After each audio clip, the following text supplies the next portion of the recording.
Good evening, everyone. You're listening to Red Pill 78. I am the Corruption Detector, and this is your Red Pill News. Things are happening fast and hard right now.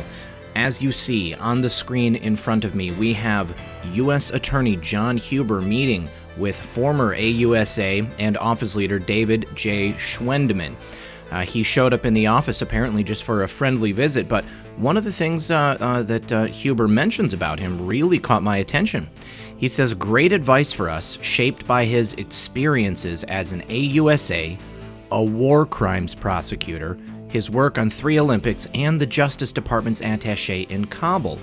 It would have to be the fact that he was a former war crimes prosecutor that really caught my attention. So we've got current U.S. Attorney John Huber investigating a certain foundation and also meeting with someone who used to prosecute war crimes. This is sounding to me like perfect advice for someone who's about to be involved in a war crimes tribunal. And the first breaking piece of news for today, Representative Mark Meadows has filed criminal referral charges against Nellie Our after new emails to the DOJ about Russian collusion surface. Nellie Our, the wife of twice-demoted DOJ official Bruce Our, was criminally referred to the Justice Department Wednesday by House Republicans after hundreds of new emails surfaced contradicting her previous statements to Congress.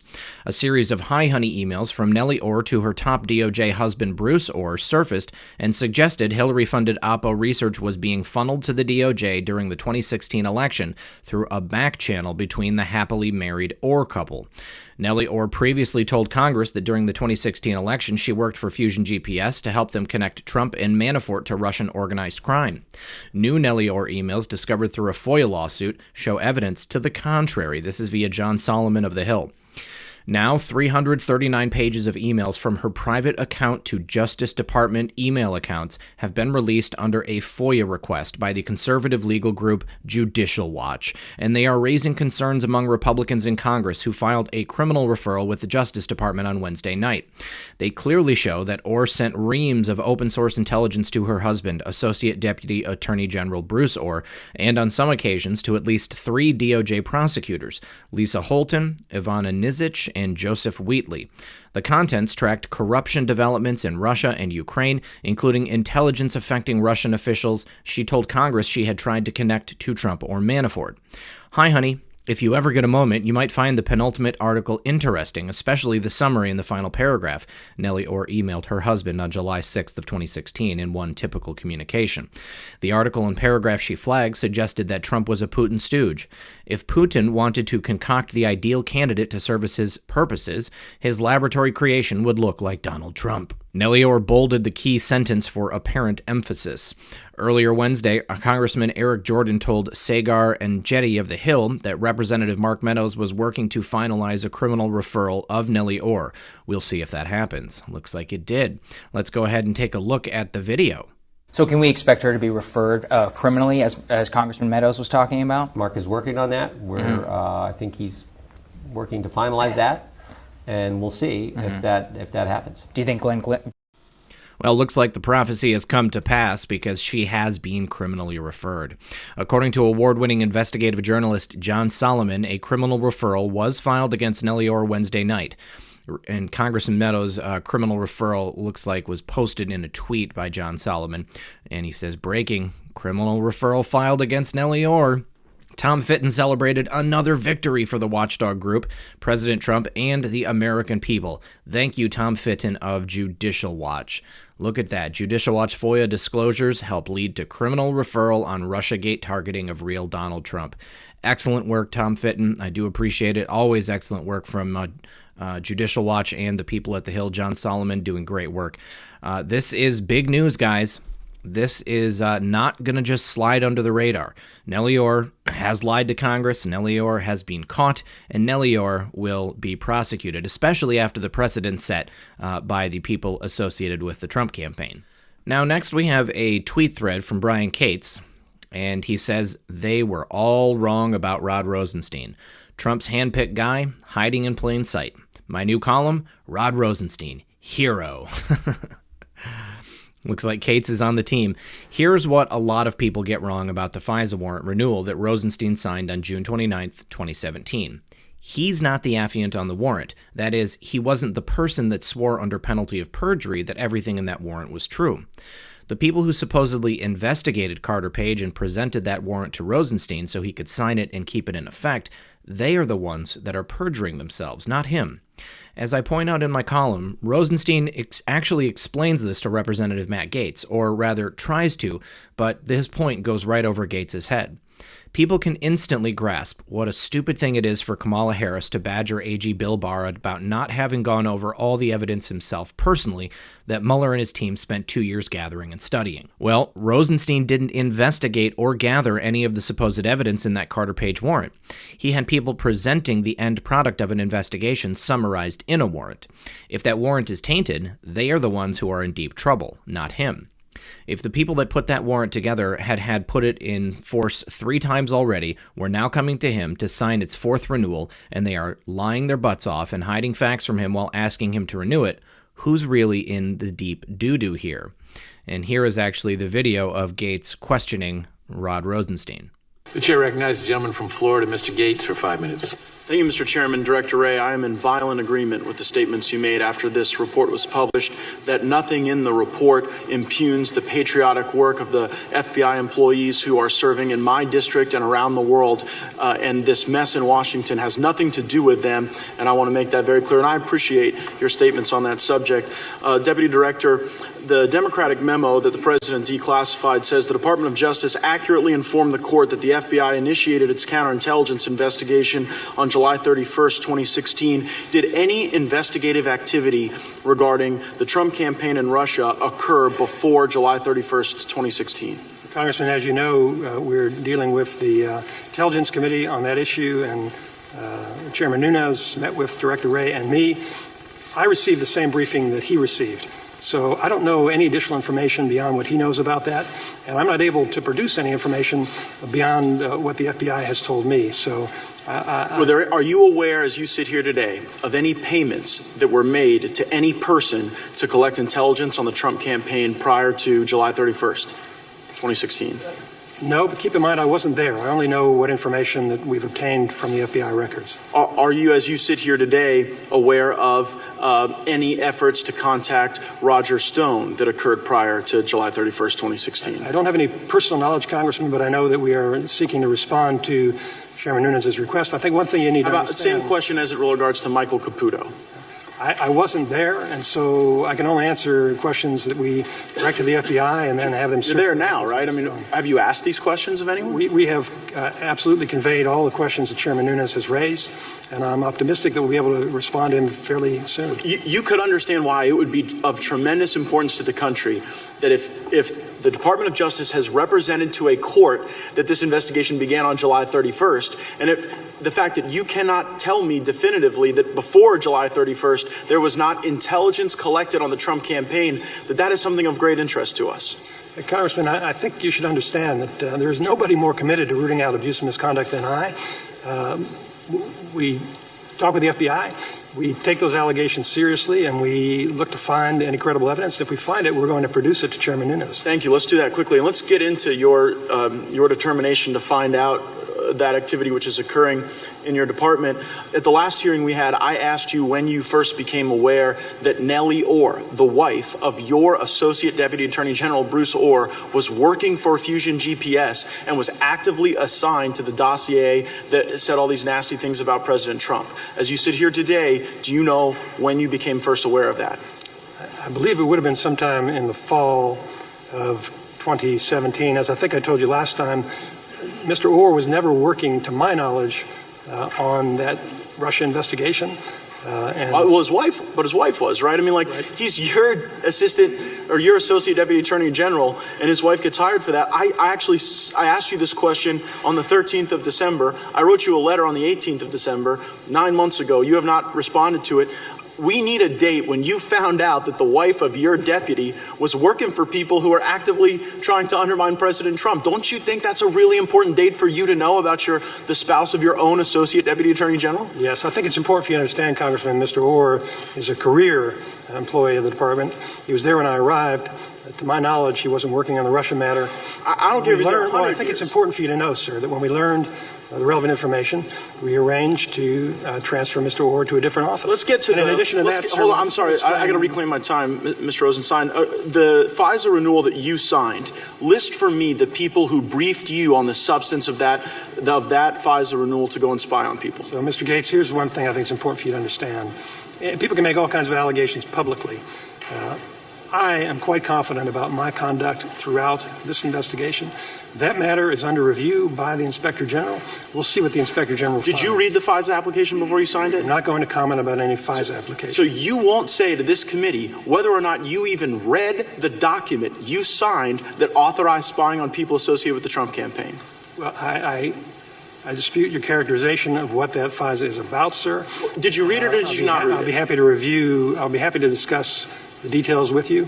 But as I told you, sir. Did Peter Strzok brief you on it? No. Did Lisa Page brief you on it? No. Did Sally Moyer brief you on it? Now, let me explain the process, if I may. Well, did Tricia Anderson brief you on it? No FBI personnel briefed me on it. The process, sir, is that these FISA applications and renewals first come up through the FBI chain of command. They are sworn under oath by a career federal agent. I'm not the affiant. But you signed it. I'll explain the process to you. Did you thoroughly review it, yes or no? I want to explain the process to you. The time I'm out of time. has expired. The witness will be permitted to answer the question. I'd like to explain the process. Director Ray can explain it too, sir. My responsibility at that time was to approve the filing of FISA applications because only 3 people in the department are authorized to be the final sign-off, the Attorney General, the Deputy, and the Assistant Attorney General for National Security, who at the time that position was vacant. So it was my responsibility to do that. I have fortunately been relieved of that responsibility. Director Ray still does it every day. And I don't know exactly what his process is, sir, but we sit down with a team of attorneys from the Department of Justice, all of whom review that, provide a briefing for us about what's in it. And, sir, I've reviewed that one in some detail. And I can tell you, sir, that the information that's public about that doesn't match with my understanding of the one that I signed. But I think it's appropriate to let the Inspector General complete that investigation. These are serious allegations, and I don't do the investigation. I'm not the affiant. I'm reviewing the finished product, sir. Are they investigating you? If the Inspector General finds that I did something wrong, then I'll respect that judgment, but I think it's highly, highly unlikely, sir, given the way the process works. Yield back. So that actually was fairly revealing. Rod Rosenstein, I mean, he's right. There's a process. They bring it to him. They've already sworn to the fact that it is true. So by all rights, he's just signing off on what they've said. So sworn under oath by a career federal agent. That's important. Remember that.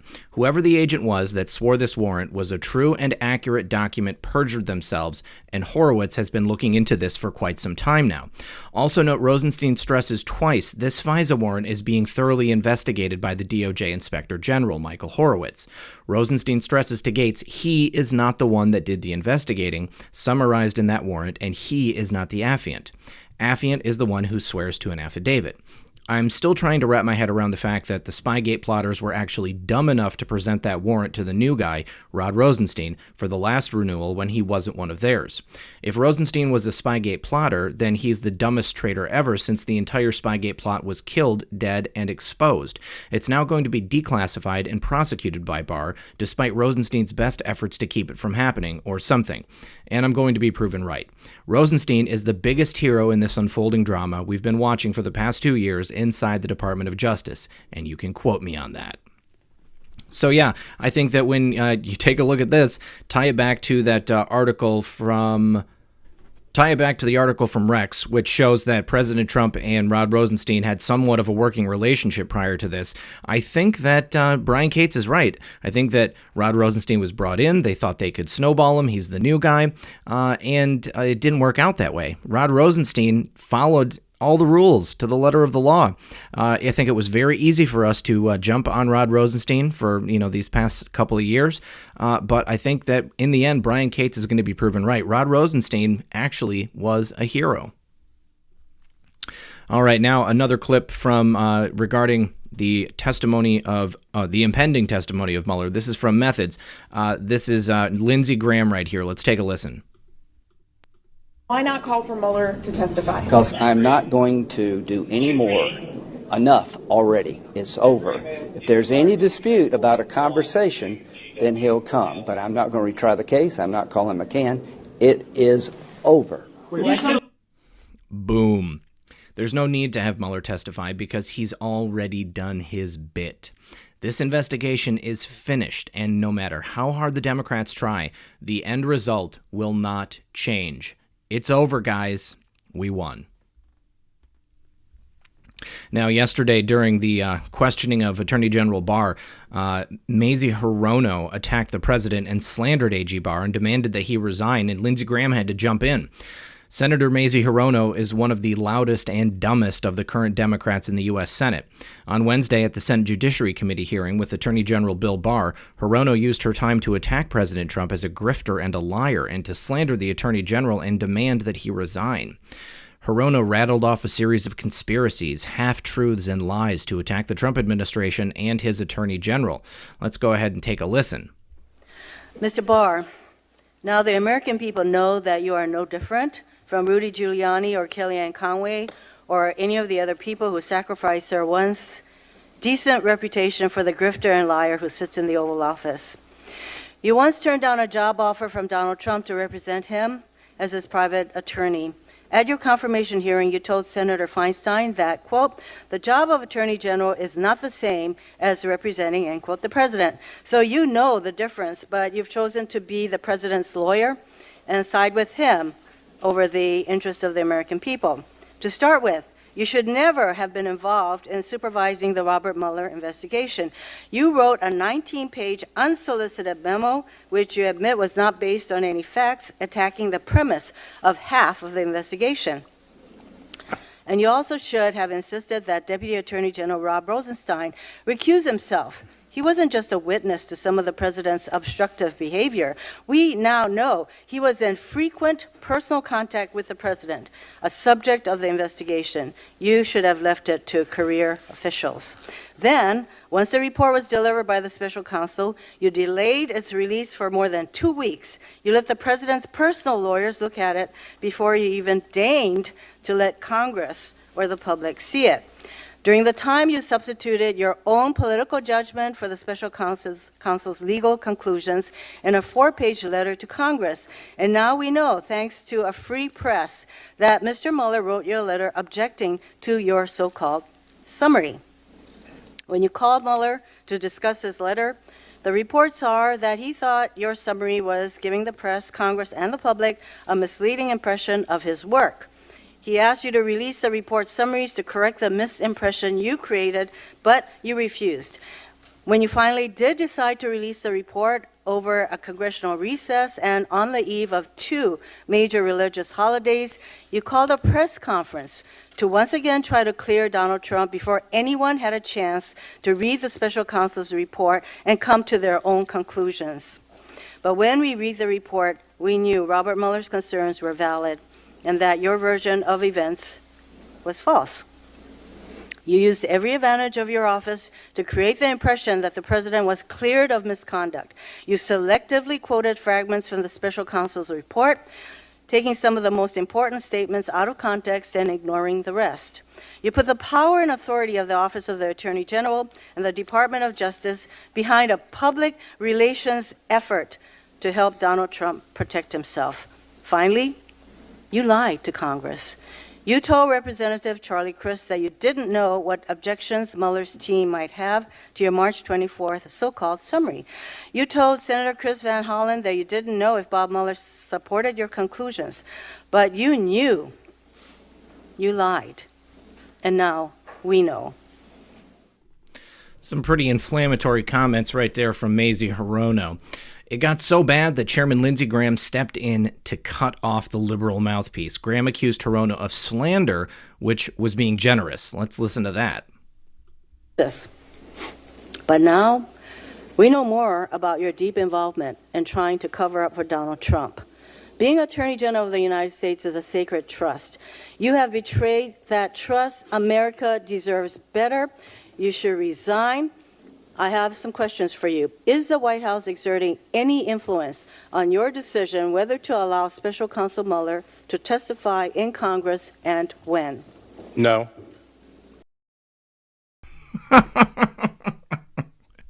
No. I love Bill Barr.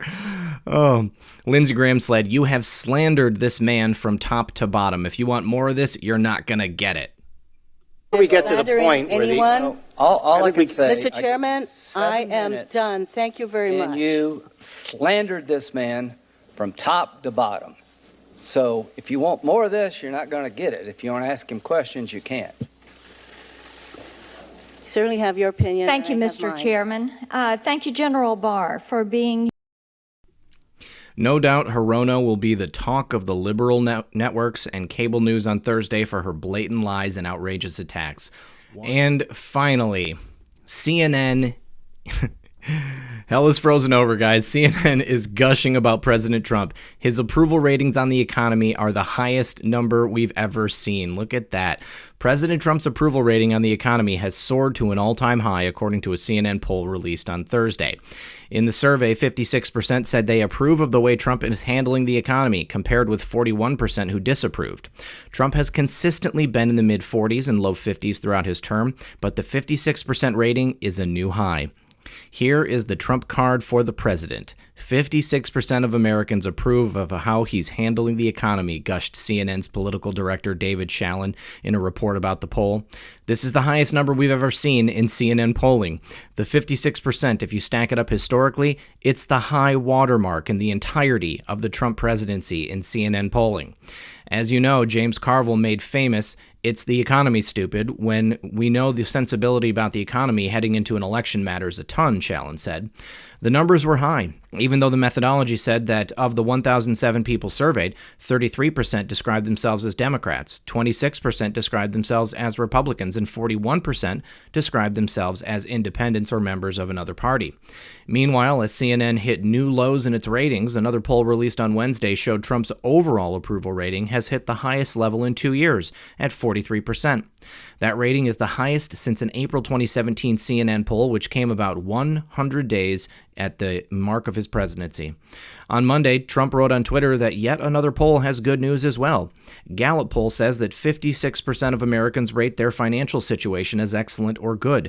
This is the highest number since 2002 and up 10 points since 2016. A majority of Americans rate their current financial situation as excellent, 12%, or good, 44%, while 29% rated only as fair and 15% as poor. This overall positive rating has increased 10 percentage points since 2015 and is currently the highest since 2002, though it is statistically unchanged since last year.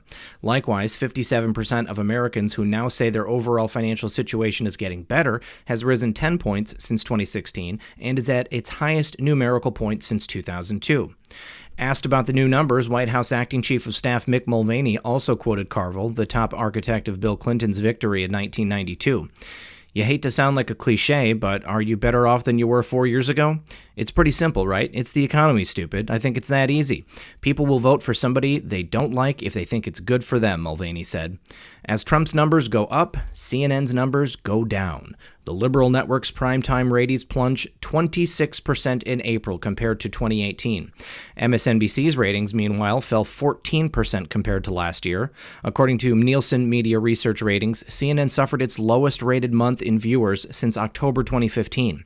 CNN had just 767,000 average primetime viewers, down from 1.04 million in April of 2018. In the 25 to 54-year-old demographic that advertisers coveted most, it was the network's least watched month since August 2015. In primetime, Fox News beat CNN and MSNBC for the 208th month in a row. MSNBC had double the viewership of CNN, and Fox News tripled CNN's total viewers. Well, it just goes to show you guys, go woke, get broke. That's what these people are up against now. It does not pay to lie about the president. President Trump is on the offensive now, rather. He was on the defensive. Now he's on the offensive, and this is what it looks like, guys. The entire country is doing better as a result of this man. He has sacrificed his own personal life to do for us what many other presidents before did not have the guts to do or could not have done. He has saved our country. He is bringing us back from the brink of starvation economically, and we are seeing things that many people thought would never occur again in this country. I am so proud to be an American. I am so proud to be here living underneath the Trump administration, and I want to thank President Trump and everyone in his administration for everything they've done, even from the smallest degree, because every single thing that they have accomplished has really, really furthered America and the object of making America great again. And you guys, don't forget, make sure to join me tomorrow night at 9 p.m. for a special premiere interview with Clinton Foundation whistleblower Nate Kane. This will be at 9 p.m. The interview was pre-recorded, but I am premiering it at 9 p.m. Eastern Time, so I will be in the chat room with you. I look forward to seeing it along with all of you, and I hope that everyone enjoys it. Nate is a true American hero and a patriot, and I think that he's a little more humble about it than I would say, but that's how I characterize it, and I think that you will too. We'll see you guys then. So I guess that's all I have for you guys today. I want to thank you so much for joining me. As always, this has been Red Pill 78. I am the Corruption Detector, and this was your Red Pill News. Good luck, everyone, and God bless.